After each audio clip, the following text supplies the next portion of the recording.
Good morning, अस्सलाम वालेकुम, welcome back to the channel. आज जो टॉपिक है वो है क्लीनिंग और फॉल क्लीनिंग और प्रिपरेशन फॉर द विंटर्स। हम लोग यहाँ पे कनाडा में बहुत हार्श विंटर को देखते हैं, सर्दी बहुत होती है, तो उससे पहले हमें बहुत सारी प्रिपरेशन करनी पड़ती है। मैं काफ़ी सारी वीडियोस में बोल चुका हूँ गार्डन का, बट हियर्स वन थिंग कि हम लोगों ने अपनी ग्रिल को साफ़ करना है, विंटर के लिए प्रिपेयर करना है। यूजली लोग विंटर में ग्रिल नहीं यूज़ करते हैं, हम लोग करते हैं, लेकिन टाइम टू टाइम। सिमिलरली जो हमारा आउटडोर चूल्हा है ये इधर, इसको भी हमने साफ करना है और विंटर के लिए प्रिपेयर करना है। So here is the grill and the griddle। ये जो ग्रिल है इन्हें मैंने जितना सफाई कर सकता मैंने किया है, उसके बाद अब इसको हमने स्प्रे किया है। तो इसके नीचे जो प्लेट्स होती हैं उनको भी मैं साफ कर रहा हूँ।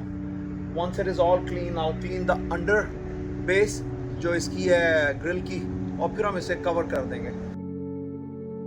Oh man।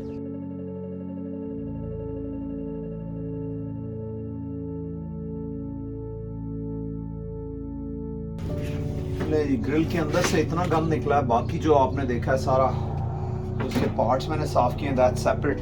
So let's clean this one. इसको आप अंदर से सफाई करके चीजें वापस लगाना शुरू करते हैं।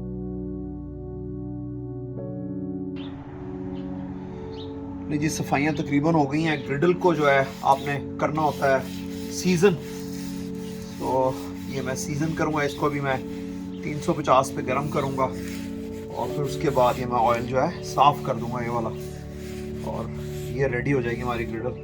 बाकी ग्रिल जो है वो भी now it's becoming neat and clean. सफाई शुरू हो गई है, देखिए ना, रंग निकलना शुरू हो गया है। मैंने बाकी सारी चीज़ें लगा दी हैं जी। आज का प्रोजेक्ट हो गया हमारा कंप्लीट। ग्रिल हमारी जो है दोबारा से नई हो गई है, साफ सुथरी हो गई है। ग्रिडल भी रेडी हो गई है। अब हम बाकी एरिया साफ करेंगे, लेकिन ये बिल्कुल साफ सुथरा हो गया है। तो पानी थोड़ा भी सुखाना है। ये इसमें वार्मर्स लगे हुए हैं, आप ऑन ऑफ कर सकते हैं यहाँ से वार्मर्स को। और ये इसके अंदर कूलर है, ये 2 ड्रॉर्स हैं जिनमें हम चीज़ें रखते हैं। सो that's how you keep your things clean, that's how you increase the life of your things, and especially क्योंकि इसकी हाइजीन की बड़ी ज़रूरत है, इसकी सफाई की बड़ी ज़रूरत है, क्योंकि हम लोग इस पर खाना बनाते हैं। तो इसको टाइम टू टाइम मैं डिटेल क्लीनिंग करता हूँ, अदरवाइज मैं रेगुलर ऊपर से क्लीन करके बना लेता हूँ। So that's it for this project। I'm gonna get to the next project which is in the backyard। I'll see you there।